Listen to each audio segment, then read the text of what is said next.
Have you ever wondered how the magic of a cell phone works? Or how about your router, radio, or all your Bluetooth products? Is it magic? Or is it something else? Or how about a more important question? How does all this stuff affect my health? Or does it? How much is healthy? How much am I getting exposed to? Do I need to do something about it? Is it hurting my kids? Stay tuned. We're going to discuss this and more in this hotly and often, mostly, undiscussed topic.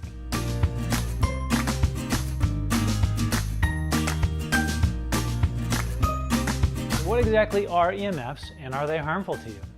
We're going to discuss this in just a minute, but first let me impart to you some ways that EMFs may be harmful.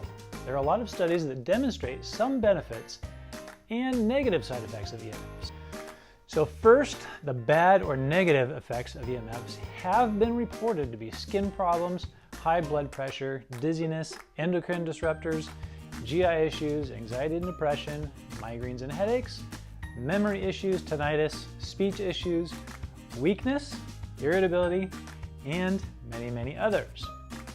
Some of the more serious effects include contributing to, or in some studies, even causing cancer, altering the calcium channels in the body for damaging DNA, altering the BBB, blood-brain barrier, can you say leaky gut?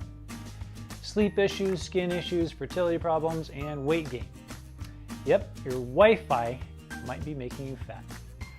Other than the fact that it makes you sit on your butt surfing the net all day long instead of getting out and doing something. Anything. And last but not least, there is evidence that EMFs can damage your gut bacteria, which, considering the fact that every living organism is affected in some way or another by EMFs, isn't really all that surprising. You can see a great example of this if you just Google ants and EMFs and see what pops up. The videos are pretty interesting.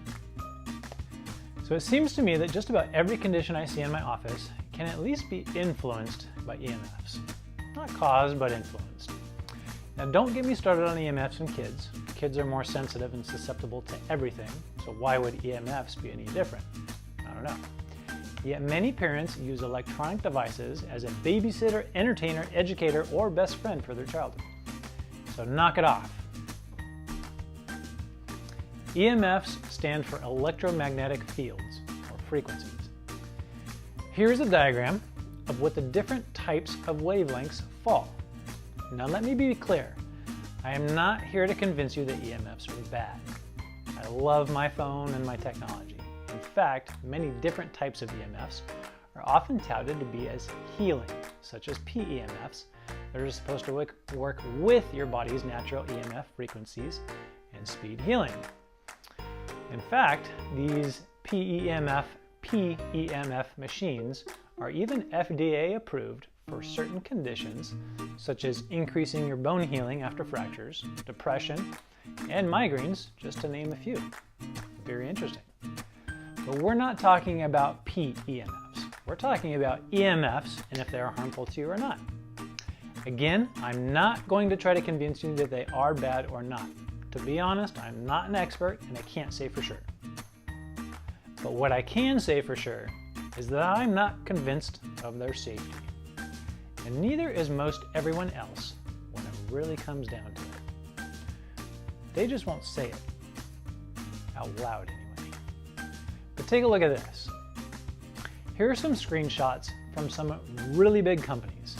In fact, they're the biggest in the world. They are basically covering their beep asses just in case. Here's one from Apple. Here's one from Samsung. And here is one from the World Health Organization. These are essentially warnings saying to be careful using their products because they may cause damage. In fact, there are many countries in the world that have put very strict restrictions on when, where, and whom can be exposed to EMFs and how much they consider safe. So here are some things to consider. Other countries have come to the conclusion that EMFs may not be safe and they should probably take some precautions, and that's what they're doing. Yet, the US keeps pushing ahead, and the latest and greatest and more powerful 5G wireless network is coming soon to a wireless server provider near you. So let's take a look. In 2002, Israel includes warning labels on all cell phones. On the cell phones themselves, not just on a little pamphlet with all the fine print. In 2013, Belgium follows suit and warns citizens when purchasing a cell phone to reduce their exposure. In 2015, France requires the SAR value, which we'll talk about later, to be labeled on the phone. We will talk about the SAR value in another video. Again, please check it out. It's pretty eye-opening and very antiquated. 2015, Canada almost passes a bill stating cell phones may be carcinogenic. Good try, Canada. Maybe next time. I think it's a good idea though. 2016, the city of Berkeley in California requires labels on phones that state might cause cancer, keep away from children and pregnant women. Everyone else we just don't care about. Okay, that last part wasn't included, but I kind of feel a little uncared about. What's up, Berkeley? Am I too manly to get hurt by little old EMFs? Thanks for the compliment, but I think I'll play it safe. Here are some other countries that are way ahead of us. In Vancouver, Canada, cell phone towers can't be installed within 1,000 feet of schools or any childcare. In India, cell phone towers were removed around schools, playgrounds, colleges, and hospitals. In Greece and New Zealand, cell phone antennas can't be installed around schools or nurseries. Yet in the US, we have no thought about where we put these cell towers. Often the places that shouldn't have them, i.e. schools, parks, and playgrounds, get them the most because they can hide them in the trees and there's lots of space to work around. And last but not least, have you heard of the Telecommunications Act of 1996? This is much like the legislature that prohibits pharmaceutical companies from being held liable for injuries due to vaccines.